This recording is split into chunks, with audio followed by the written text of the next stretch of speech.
বর্তমানে আমি মক্কাতুল মুকাররমায় আছি 90 নম্বর গেটের সামনে। আর আমার পিছনে আছে এই যে ক্লক টাওয়ার।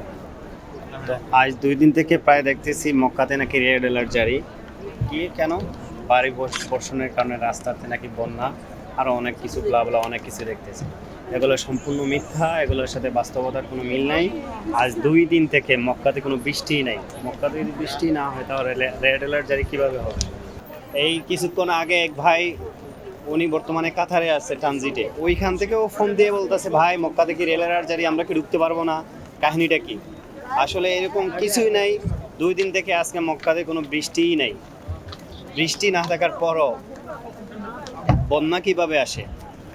আর মূল ঘটনা হচ্ছে মক্কাতে কিছু বৃষ্টি হওয়ার পরে অল্প কিছু সময়ের ভিতরে 1 থেকে 1.5 ঘন্টার ভিতরে পুরোটা রাস্তা থেকে পানি চলে যায়, বন্যা চলে যায়, পানিটা শুকিয়ে যায়। কারণ এই বৃষ্টির কারণে পাহাড় থেকে পাহাড়ি ঢল নামার কারণে কিছুটা পানি রাস্তায় দেখা যায়।